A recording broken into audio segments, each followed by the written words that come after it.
And we are live, everybody. It is Puka on a Sunday, on a beautiful Sunday here in Minnesota. I'm gonna get this recorded and get out and hit the water some way. So just getting caught up, watched a bunch of racing this morning. I was local at Hibbing Raceway last night. So catching up on some of the national stuff, North-South 100 last night. And we've got a big problem here for one of our favorite local racers, one of our favorite Canadian racers, Ricky Weiss. When did Ricky Weiss become so horrible at qualifying? When did this happen? Just pathetic. Doesn't make the show down in Florence at the North-South 100, and now he's got Cade Dillard breathing down his neck. I mean, this was Ricky's year, was supposed to, well, last year was a breakout year. He got second in points, but I think there were, at the beginning of the year, we're thinking maybe we could pull off a championship.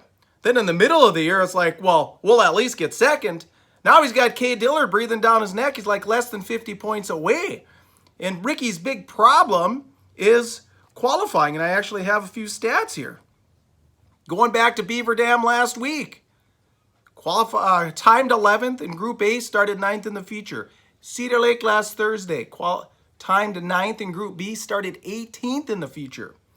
Cedar Lake Saturday night started 25th in the feature. North-South, and he ended up 6th, 6th, he was the hard charger. Thursday this week at the North-South, started 17th, he ended up 3rd.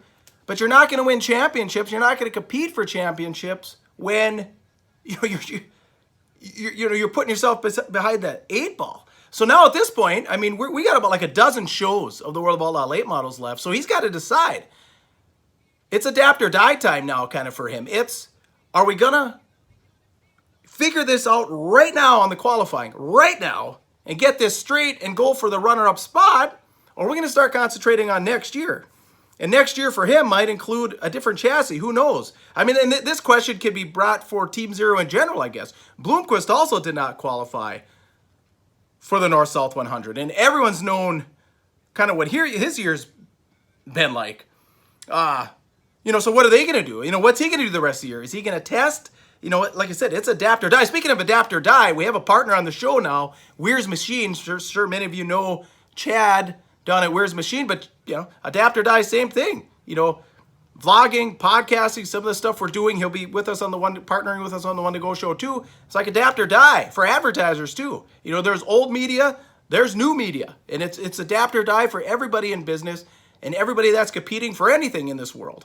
And so now, like I said, we got Bloomquist, we've got Weiss, this isn't a political show, but the first thing that comes to mind is a couple of political guys, Bill Clinton and Donald Trump. I mean, both of them constantly, for Trump, it's been Russia, and then he had Stormy Daniels in there, and then he's got the impeachment, then he's got COVID, and Bill Clinton was always followed by some sort of controversy, whether it was well, here, I got my favorite. This is when I lived in Jackson Hole, Wyoming, when I was whitewater rafting. There was this whitewater controversy, which was a real estate deal. He had or it wasn't him, but it was Hillary had the cattle futures deal in the late 70s. She invested $1,000 and made like $100,000. I mean, she's an attorney. How did that happen?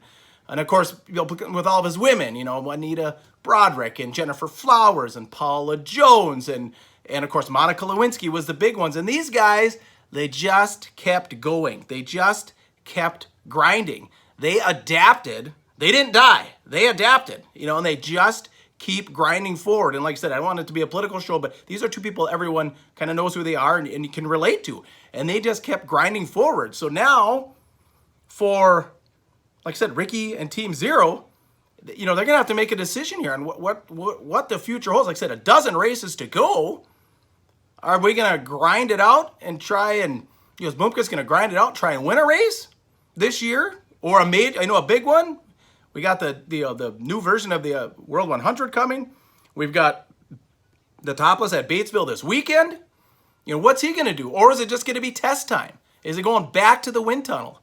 Is it time to figure out this droop rule finally for him? And same thing with Ricky. I mean, Ricky, if they're gonna get this runner-up spot because they're losing momentum, like I said, Dillard's been hot, Ricky not. I mean, Ricky can race, but this qualifying puts him so far behind the 8 ball. So he's got to decide too, are we going to, commit every single ounce of energy, every single resource we can into figuring out this qualifying and going for this runner-up spot, because we know we're not going to catch Bishop now, or, like I said, are we going to test a new chassis, or are we going to do some testing on this chassis and just, kind of roll things into 2021? I mean, we're what? Let's just call it September. We're 2 weeks from September 1st, September, October, November, December, Jan. We're 5 months from the new season. I mean, with the way these guys race, I mean, it was the first week of January last year. January 2nd, I believe, they started off in Vado.